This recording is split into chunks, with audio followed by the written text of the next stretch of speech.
तो इससे पहले वीडियो में बताया था मैंने, लैपटॉप ऑन नहीं हो रहा था, उसमें चार्जर की प्रॉब्लम निकली थी, यानी ये चार्जर गड़बड़ी कर रहा था। इसमें वोल्टेज तो दिखाई दे रहे थे, लेकिन सही वोल्टेज ना मिल पाने की वजह से लैपटॉप की जो एलईडी थी वो ब्लिंकिंग कर रही थी। तो हम इसी अडेप्टर को आज देखेंगे किस तरीके से रिपेयर करेंगे, और पूरे चार्जर को किस तरीके से रिपेयर करते हैं लैपटॉप के, मैं वो भी बताऊंगा इस वीडियो के अंदर। तो जो सा लैपटॉप प्रॉब्लम कर रहा था वो लैपटॉप भी मेरे पास है। लैपटॉप के अंदर की जो दिक्कतें थी वो तो हमने सारी ठीक कर ली है, जिसका टच पैड वगैरह नहीं चल रहा था। इससे पहले मैंने वीडियो जो अपलोड किया है, तो यहाँ पर लैपटॉप भी मेरे पास है। तो इसमें क्या प्रॉब्लम है इस चार्जर में, देखिए कभी तो ये सही काम करने लगता है और कभी ये प्रॉब्लम करता है। तो इसको हम लगा के देखते हैं एक बार चार्जिंग। देखिए ये प्रॉब्लम है इसके अंदर, ये जो लाइट है इसकी ब्लिंक कर रही है, जिसकी वजह से जो हमारा लैपटॉप है ऑन नहीं हो रहा।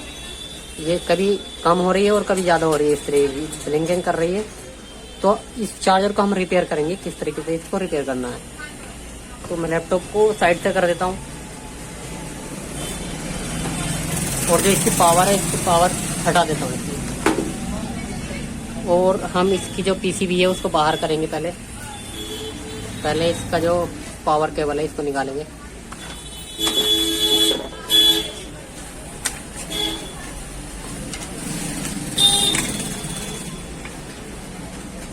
तो जो लैपटॉप का चार्जर होता है, और जितने भी ऐसे एडेप्टर या चार्जर या कोई भी सर्किट ऐसा होता है जिसके अंदर एसी ट्रेवल करती है, यानी एसी करंट जाता है, तो उसमें देखिए एक चीज मैं बताने वाला हूँ जो कि कोई भी, अगर कहीं पर आप इंस्टीट्यूट पर भी ये चीज सीखोगे तो वो भी नहीं बताएगा। तो इसको खोलते समय थोड़ा सा ध्यान देना है कि कहीं से भी इसको टच नहीं करना है। क्यों? देखिए इसमें जो मेन कैपेसिटर होता है, इस तरीके का बड़ा कैपेसिटर देखने को मिलेगा, इसको कंडेंसर बोलते हैं। तो ये जो है चार्ज हो जाता है, और इस पर हम कहीं भी टच कर देते हैं। इसमें अगर हम जैसे इसके जो कैपेसिटर वाले पॉइंट यहाँ पर दिखाई दे रहे हैं, अगर हम इसको टच कर देते हैं तो इससे बहुत ही बड़ा शॉक लग सकता है। यहाँ पर मैं दिखाऊंगा अभी किस तरीके से शॉक लग सकता है। इसके अंदर कितनी एनर्जी स्टोर हो जाती है वो अभी दिखाऊंगा। इसके अंदर इतना करंट स्टोर हो जाता है कि ये हाथ को फाड़ सकता है, यानी हाथ बुरी तरीके से ये झुलस सकता है हाथ को, और बहुत ही तगड़ा झटका इससे देखने को मिल सकता है। बात मैं लैपटॉप के चार्जर की नहीं बता रहा हूँ, कोई भी सर्किट है जिसमें एसी ट्रेवल करती है, चाहे वो कलर टीवी की सर्किट है, तो किसी भी तरीके की पावर सप्लाई है, चाहे चार्जर की है, एलईडी की है, टीवी की है, किसी भी तरीके की जिसके अंदर एसी करंट जाता है, तो वहां पर देखिए ये शॉक लगने का बहुत ज्यादा खतरा रहता है। और इसको हम कैसे पहचानेंगे? कहीं पर भी हम टच कर सकते हैं, कोई प्रॉब्लम नहीं है, लेकिन जो इसका मेन कैपेसिटर होता है, जो कि सबसे बड़ा कैपेसिटर यहाँ पर दिखाई दे रहा है, सभी सप्लाईयों में ये एक मेन कैपेसिटर दिखाई देगा, किसी में दो भी लगे हुए होते हैं। तो इस कैपेसिटर के जो पॉइंट होते हैं यहाँ पर, इनको आपस में इनको टच नहीं करना, इन्हीं पर जो बहुत तगड़ा शॉक लग सकता है। तो यहाँ पर किस तरीके का शॉक लगता है मैं देख लेता हूँ, और इससे बचने का क्या तरीका है। देखिए हम कोई स्क्रू ड्राइवर या मेटल की कोई चीज लेंगे इस तरीके की, और इनको आपस में टच कर देंगे, तो जो इसके अंदर जो एनर्जी या जो चार्ज इसके अंदर रुका हुआ होगा वो खत्म हो जाएगा, यानी डिस्चार्ज हो जाएगा, और हमें जो करंट लगने का खतरा है या रिस्क है वो नहीं रहेगा। तो इसको डिस्चार्ज कैसे करते हैं? देखिए कोई भी स्क्रू ड्राइवर ऐसा ले लेंगे, और देखिए कितना तगड़ा इसके अंदर शॉक लगा है। देखिए 2-3 बार हमें इस तरीके से टच करेंगे तो ये हमारा डिस्चार्ज हो जाएगा। अब हम कहीं पर भी इसमें कहीं पर भी हाथ से इसको छू सकते हैं। अगर मैं डायरेक्टली इसको छू देता तो ये मेरे हाथ को बहुत ही बुरी तरीके से झुलस सकता था। तो ऐसा नहीं है कि थोड़ी देर इसके अंदर करंट रहता, ये लगभग बहुत लंबे समय तक इसके अंदर करंट स्टोर हो जाता है। तो ये वाली बात जो है कोई इंस्टीट्यूट पर भी नहीं बताएगा कि यहाँ पर टच करने से इतना बड़ा शॉक लग सकता है। तो ये तो बताया मैंने कुछ सावधानियां कि किसी भी पावर सप्लाई को या चार्जर को रिपेयर करने से पहले उस पर ध्यान देना। और अब बताऊंगा मैं इसको रिपेयर कैसे करना है। जैसे कि हमारी ये प्रॉब्लम इसके अंदर आ रही थी, चार्जिंग की एलईडी ब्लिंकिंग कर रही थी, तो वो जो दिक्कत होती है वो भी कैपेसिटर की होती है। या तो ये वाले कैपेसिटर वीक हो जाएंगे, या फट जाएंगे, फूल जाएंगे, या ये वाला कैपेसिटर जो हमारा खराब हो जाएगा, या कोई भी दिक्कत आ सकती है। तो और किसी चीज की इसमें कोई प्रॉब्लम नहीं होती है। ये ट्रांसफार्मर है हमारा, और यहाँ पर रेगुलेटर्स वगैरह लगे हुए हैं, ट्रांजिस्टर रेगुलेटर, ये रेगुलेटर है हमारा, ये ट्रांजिस्टर है, ठीक है। एक यहाँ पर लगा हुआ है, डायोड लगा हुआ है, ये इस तरीके का डायोड है यहाँ पर। तो किसी भी चीज की दिक्कत नहीं होती है जब इस तरह की कंडीशन होती है। वोल्टेज आते हैं लेकिन वो कम आते हैं, या कमजोर वोल्टेज आते हैं, घटते बढ़ते हैं, तो कैपेसिटर की प्रॉब्लम होती है। कोई ना कोई कैपेसिटर या तो वीक हो जाता है या लीकेज हो जाता है। तो यहाँ पर कोई भी कैपेसिटर हमारा लीकेज वगैरह फटा हुआ तो दिखाई नहीं दे रहा। तो इसको हम अच्छी तरीके से इधर से डायग्नोस करेंगे, कहीं पर लाइन कोई कटी हुई तो नहीं है। ये चार्जर की इसकी हालत दिखाई दे रही है, या कई बार रिपेयर हो चुका है, पहले किसी के पास ये रिपेयर हो चुका है। तो यहाँ पर इसकी जो कमी है वो मुझे दिखाई दे चुकी है। इस देखिए यहाँ पर हम कैपेसिटर जो होता है मेन वाला, इसको हिलाकर देखते हैं, या ये वाले कैपेसिटर, अगर इनके जो लाइन होती है वो जहाँ पर ये सेट होता है, यानी जहाँ पर ये सोल्ड हुआ होता है, वो अगर कट जाती है तो इस कैपेसिटर हमारा हिलता हुआ दिखाई देगा। तो यहाँ पर ये बड़ा वाला कैपेसिटर जो है इसको मैं हिला रहा हूँ, तो यहाँ पर ये इसके जो पॉइंट है यहाँ पर हिलते हुए दिखाई दे रहे हैं, ये वाले। मैं देखिए इसको हिलाता हूँ तो ये वाली जो है इसकी देखिए ये वाले पॉइंट ये हिलते हुए दिखाई दे रहे हैं, यानी जो हमारे सर्किट से ये कनेक्टेड हैं वो कनेक्टेड नहीं है, ये कभी लग जाते हैं कभी नहीं। ये लाइन हमारे इस तरीके से ये ऐसे आ रही है, और ये जो है हमारा अलग है बिल्कुल। तो ये हमारी यहाँ से ये पॉइंट हल रहा है, जिसकी वजह से कभी ये टच हो जाता है कभी नहीं। जब ये टच हो जाता है तो प्रॉब्लम दिखाई नहीं देती है, और जब ये टच नहीं होता तो ये प्रॉब्लम आती है वोल्टेज अप डाउन की। तो ये हमारा कैपेसिटर, हम इसको अच्छी तरीके से सोल्ड कर देंगे, इसके दोनों पॉइंटों को कैपेसिटर के अच्छी तरीके से सोल्ड कर देंगे, तो ये वाली प्रॉब्लम हमारी 99% ठीक हो जाएगी। अभी इसको चेक करते हैं सोल्ड करने के बाद। और दूसरी चीज़ मैं बताता हूँ, ये चार्जर काम किस तरीके से करता है। अगर इसमें बहुत सारी प्रॉब्लम आती है, देखिए मेन चीज़ें क्या क्या दिक्कत दिखाई देती हैं उसके बारे में मैं बता देता हूँ। तो इसको चेक करने के लिए इसमें देखिए कौन कौन सी दिक्कतें आती हैं अगर चार्जर हमारा डेड कंडीशन में है तो सबसे पहले देखिए ये हमारी पावर केबल यहाँ पर लगती है, पावर पोर्ट बोल सकते हैं, यहाँ पर वोल्टेज इन होते हैं। और ये जैसे कि यहाँ पर दिया हुआ है एक पॉइंट हमारा ये है वोल्टेज का, दोनों हमारे यही वाले हैं। इसमें अर्थिंग वाला वायर जो नॉट कनेक्टेड है, यानी कनेक्ट नहीं है, यहाँ पर देखिए ये छूटा हुआ है। तो ये दोनों यही है हमारे। तो ये किस तरीके से वोल्टेज हमारे इसके अंदर जाते हैं, तो सबसे पहले जो आता है ये वोल्टेज हमारे ये घूमकर ये वाली लाइन आ रही है, ये इस यहाँ पर एक फ्यूज लगा हुआ है, यहाँ पर देखिए ये ब्लैक कलर का जो लगा हुआ है ये फ्यूज है हमारा। तो बहुत सारी कंडीशन में ऐसा होता है, ये वाला फ्यूज जो होता है हमारा ओपन हो जाता है, ये ज़्यादा वोल्टेज आने की वजह से या किसी तरीके की कोई फॉल्ट होने की वजह से। ये जो ब्लैक कलर का हमारा दिया हुआ है ये फ्यूज है, तो ये सबसे पहले नंबर पर ही लगा हुआ है।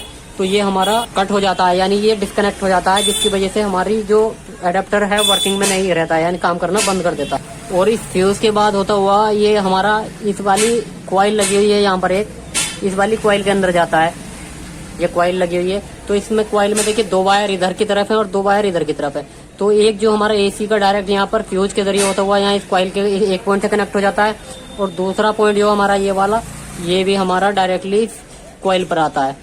तो इस कॉइल के जरिए होते हुए यहाँ से निकलते हुए और ये डायरेक्टली जाते हैं हमारे एक यहाँ पर एक कंपोनेंट ये लगा हुआ है ब्लैक कलर का, ठीक है। तो ये इस पर आता है और इसका ज़्यादा पर रोल नहीं होता है, ये भी एक फ्यूज की तरह ही काम करता है ये भी। तो कभी कभी ये भी शॉर्ट हो जाता है हमारा, बीच में से ब्रेक हो जाता है। तो ज़्यादातर इसमें जो चांस होते हैं जब चार्जर फूकता है या ख़राब होता है तो ये फ्यूज ख़राब हो जाता है हमारा। कभी कभी ये कॉइल बहुत ना के बराबर ख़राब होती है, और इसके ज़रिए ये कॉइल के ज़रिए करंट आगे पास होता है और ये फिर जाता है इस डायोड पर। ये 4 लेग का यहाँ पर डायोड दिया हुआ है, ये हीट सिंक के अंदर फिट है, इस डायोड पर जाता है और ये वोल्टेज को एसी करंट को ये डायोड जो होता है डीसी में कन्वर्ट कर देता है और फिर डायरेक्टली जाता है इस कैपेसिटर पर, मेन कैपेसिटर पर। और उसके बाद ये ट्रांसफार्मर से होता हुआ ये रेगुलेटर्स पर जाता है, यहाँ रेगुलेटर्स लगा हुआ है। और जितने वोल्टेज हमें चाहिए होते हैं, यानी ज़्यादातर 19 वोल्ट 19 वोल्ट होते हैं, 19 वोल्ट 3 एम्पियर 4 एम्पियर, तो उन वोल्टेजों में ये कन्वर्ट कर देता है। तो इस तरीके से हमारा चार्जर काम करता है। तो इस वाले डीसी वाले एरिया में यानी जो ट्रांसफार्मर है इससे इधर के एरिया में कभी भी प्रॉब्लम नहीं आती है, बहुत ना के बराबर आती है तो इन वाले कैपेसिटरों में आती है ज़्यादातर। और सबसे ज़्यादा प्रॉब्लम जो आती है फ्यूज़ के फूकने की वजह से आती है, फ्यूज़ हमारा ओपन हो जाता है और ये डायोड भी हमारा जो 4 लेग का डायोड दिखाई दे रहा है ये भी ख़राब हो जाता है। कभी कभी रेगुलेटर भी ख़राब हो जाता है, ये ट्रांजिस्टर भी ख़राब हो जाता है, और सबसे ज़्यादा ये कैपेसिटर ये वाला ख़राब होता है। तो ये चीज़ तो मैंने बताई पूरे चार्जर को किस तरीके से रिपेयर करना, कौन कौन सी प्रॉब्लम सबसे ज़्यादा देखने को मिलती हैं। अब हम इसको रिपेयर करेंगे, ये चार्जर वाली ये कैपेसिटर वाली जो हमारी ये लेग्स हैं, यानी ये पॉइंट यहाँ पर कनेक्टेड नहीं है, इनको कनेक्ट करेंगे किस तरीके से करना है। इनको सोल्ड करेंगे हम अच्छी तरीके से। तो इनको सोल्ड करने के लिए यहाँ पर देखिए मैं स्क्रैच कर लेता हूँ पहले थोड़ा सा, क्योंकि अगर मैं यहाँ पर ही सोल्ड कर दूंगा तो फिर ये प्रॉब्लम कर जाएगा। तो इसका हम परमानेंटली जो सॉल्यूशन करने वाले हैं वो किस तरीके से करेंगे, देखिए हमने इसकी जो लाइन है वो यहाँ से स्क्रैच कर लिए, यानी जो इसकी लाइन है। और दूसरा पॉइंट जो हमारा कैपेसिटर का वो है इधर की साइड, ये वाला। तो अब हम पहले इन पर अच्छी तरीके से पेस्ट लगा लेंगे ताकि जो हमारा शोल्डर है वो अच्छी तरीके से मेल्ट हो जाए, इस पर सही तरीके से चिपक जाए। तो देखिए इस तरीके का एक तार लेंगे हम और उस तार को यहाँ से कनेक्ट करेंगे।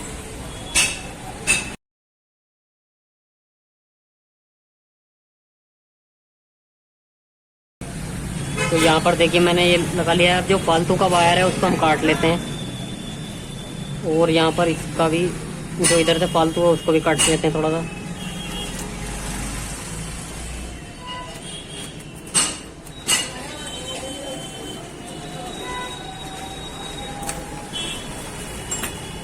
देखिए यहाँ पर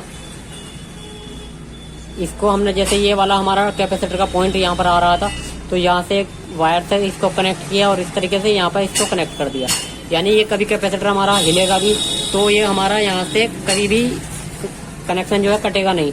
तो ये हमारा परफेक्टली बहुत ही अच्छा वाला सॉल्यूशन हो गया, परमानेंट वाला। अब दूसरी जो इसकी कैपेसिटर की दूसरी जो टांग थी, यहाँ पर दूसरा पॉइंट है, हम इसको भी सोल्ड करेंगे। इस पर भी हम थोड़ा सा पेस्ट लगाएंगे और इसको सोल्ड कर देंगे।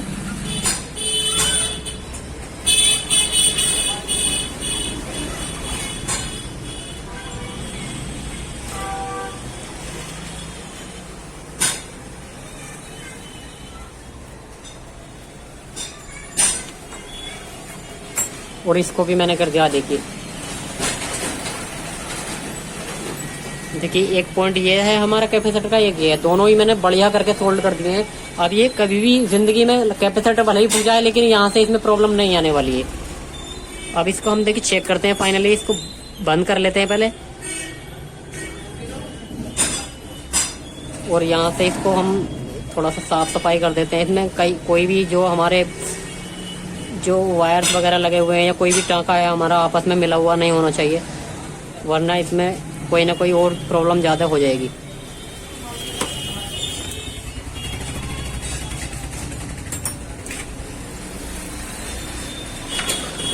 तो चार्जर में सिर्फ यही चीज़ होती है, ज़्यादा कुछ नहीं होता है। लेकिन खोलते वक्त और बांधते वक्त इसको यही चीज़ ध्यान रखनी है, जब रिपेयर करना है हमें इसके अंदर पावर देनी है तो डायरेक्टली यहाँ पर हार्ड टच नहीं करना है, इसको डिस्चार्ज कर लेना पहले, तभी।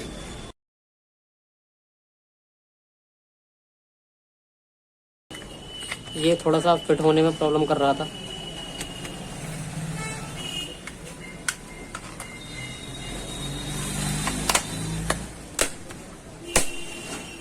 ठीक है, तो फाइनली हम इसको चेक करेंगे।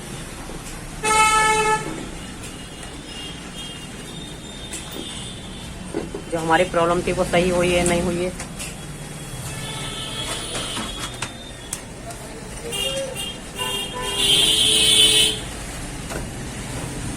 पहला जो प्रॉब्लम थी इसकी ये एलईडी ब्लिंक कर रही थी और अब देखते हैं इसकी ब्लिंक कर रही है नहीं। देखिए ब्लिंक बिल्कुल होना बंद हो चुकी है यहाँ से और ये हमारा लैपटॉप भी ऑन हो जाएगा अभी चार्जर से। पहले इस चार्जर से ऑन नहीं हो रहा था, ये एलईडी ब्लिंक कर रही थी। तो इस तरीके से आप चार्जर रिपेयर कर सकते हैं।